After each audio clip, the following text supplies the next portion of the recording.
The honourable member for Vancouver Kingsway. Thank you, Mr. Speaker. I'm pleased to stand and speak about a very important part of our trade agreements that are going on in our country right now. Many Canadians are concerned about the foreign investment protection agreements and trade agreements that this government signs and is currently negotiating. And one of the main areas of concern in these agreements relate to what are known as investor-state dispute mechanisms. Now, Canada has 21 FIPAs in force with countries as far afield as Russia and Argentina, Thailand and Romania. Many more are awaiting ratification or are currently being negotiated. The FIPA model has been enshrined in the North American Free Trade Agreement. Now, Mr. Speaker, the NDP believes in setting up a rules-based system that protects investment while preserving public policy flexibility, democratic decision-making, and the rule of law. But ISDSs, as they are typically written, do not conform to principles of the rule of law. People point out that these mechanisms provide no security of tenure for arbitrators. There's a lack of an effective appeal procedure. It is rife with conflicts of interest, and they are not necessary where the state parties have matured judiciaries where investors can bring their complaints and have those complaints adjusted according to the rule of law. Now, the China-Canada FIPA that is currently before this Canadian Conservative Cabinet even allows for arbitration to happen in secret. Now, that's unprecedented in Canadian treaties, and it's a major step backwards. Many people question investor-state in general. Criticism comes from across the political spectrum. Australia has decided not to pursue investor-state provisions in trade and investment agreements. So has India, South Korea, and South Africa. Now, even those who are generally supportive of free trade agreements are worrying about the implications of investor-state provisions. Lawrence Herman, counsel to Castles, Brock and Blackwell, and a senior fellow of the C.D. Howe Institute, someone with long experience in international trade and international business transactions, has said this: a repeated criticism of the FIPAs is that they grant foreign investors greater rights than those available to local companies under domestic law. This may not have been a concern when Canada was a capital exporter, but now that things have changed, how do we feel about this? He says regarding NAFTA claims, it is a fact that many more claims have been filed against Canada than against either the U.S. or Mexico. Canada seems to have become the target of choice for U.S. investors, not Mexico, as had been expected. Mr. Herman points out a concern he has that these arbitration decisions are rendered by ad hoc tribunals appointed for a given dispute only. The members are drawn from a variety of places around the globe and have different backgrounds. Yet these impermanent tribunals are often deciding issues of social or economic policy of national importance with no security of tenure. He points out that businesses are concerned about sovereign risks in other countries, and following Australia's lead, that Australia has decided that businesses should make their own assessments about whether they want to invest in those places. He says that the problem is that Canada has proceeded down the FIPA path for years without a critical look at how these agreements really help us, both abroad and at home. Civil society is weighing in. Recent transatlantic statements signed by dozens of European, Canadian, and Quebec organizations strongly oppose the inclusion of an excessive investment protection chapter and IS dispute settlement process. They point out that such provisions weaken democracy, that in terms of the CETA agreement currently being negotiated, that Europe and Canada both have legal systems that are more than capable of handling disputes between investors and governments, that ISDS forces taxpayers to pay for the public health, environmental, and other regulation of their governments to foreign corporations if they're sued. They say that there's an inherent bias in the system, and it's prone to corporate bias.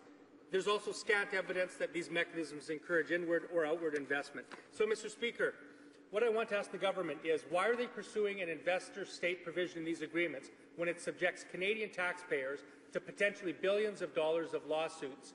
Can't they construct a protection for investment that preserves democratically elected government's ability to make policies for the economic, environmental, and social development of the Canadian public? Hear, hear. Why can't we do that? The Honourable Parliamentary Secretary to the Minister of International Trade. Thank you, Mr. Speaker. And excuse me. And of course, Mr. Speaker, there's nothing in the FIPA or any of the free trade agreements that prevents Canadians, federal government, provincial governments, and municipalities from making economic, social, or environmental policy to suit themselves.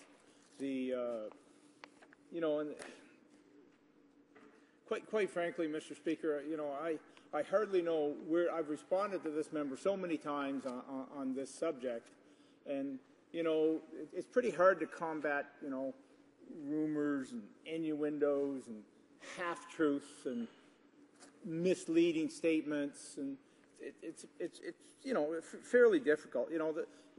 Great example. Folks, the honourable member said himself. Folks generally supportive of free trade. What's that? What's that mean? Like, that's great, some kind of half legalese speak craziness that no one really knows who are those people. Claims against Canada. You're going to hear this time and time again. I've heard it. I've heard it from the NDP party. Claims against Canada by the United States or by Mexico. Well, how many claims have been against Canada? You won't hear that number. And I'll tell you the other number you won't hear, Mr. Speaker, is how many have been successful. That's another number you won't hear. So, listen, we're a trading nation. We're a trading nation that needs clear, solid, unequivocal rules to trade by. Part of that, is negotiating free trade agreements around the world. Part of that will be the final stages of the very CETA, the Comprehensive Economic Trade Agreement with the European Union that the honourable member discussed. He discusses some of the perhaps challenges in a negotiation that's not completed yet, but what he doesn't say is that it, expected to be a 20% increase in Canadian trade, expected to bring $12 billion to the Canadian economy. And in order to do that, we do need clear parameters on investment, and we do need surety for Canadian investors abroad and foreign investors in Canada. Let's take a look at the fear-mongering and the record, Mr. Speaker, of the NDP, and let's talk about protection against discrimination in the marketplace and how you do that. I'll tell you how you do that. You do that with foreign investment promotion and protection agreements. That's how you do it. You do that with investor-state provisions. That's how you do it. There's no guesswork. There's no tying it up in courts for years and years and years at a time. There's an arbitration process, and the issue is settled. The former NDP critic from Windsor West said he supports the efforts of big union bosses to stop any future trade negotiations with Korea, Japan, and the European Union because apparently it affects somebody or someone who are NDP supporters. Former NDP trade critic from Dartmouth Coal Harbour described the free trade agreements as, quote, job-destroying. Another former trade critic, member for Burnaby New Westminster, said the free trade has, quote, cost Canadians dearly. Explain that. Let's have a reasonable, rational debate about this, and hopefully let's have it soon. But let's not speak in innuendo and rumour and half-truths.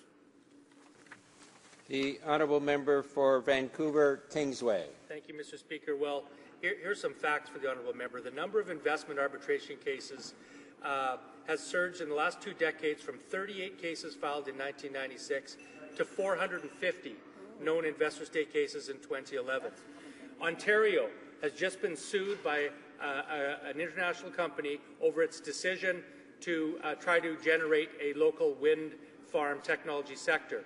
Quebec has just been sued over its decision to put a moratorium on fracking in its province. Newfoundland was sued successfully by Mobil when they tried to just have that company invest R&D in their province.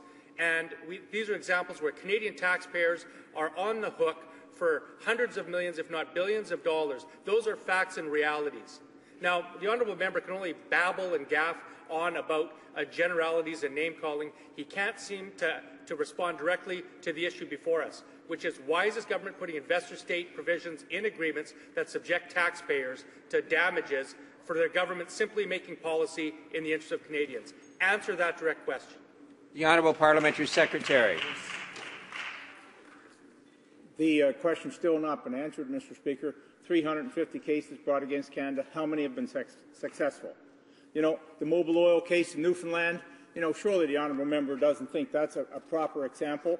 You know, Mobil Oil the Newfoundland government had 4% of the shares in Mobil. That prevented them from having a seat on the board. They wanted 5%. That would have given them a seat on the board. I can understand the government of Newfoundland wanting that.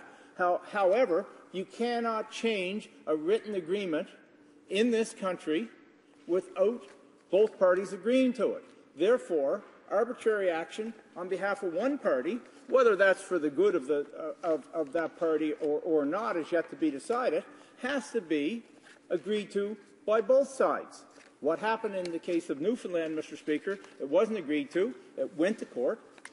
Newfoundland got their seat, and they also lost their case.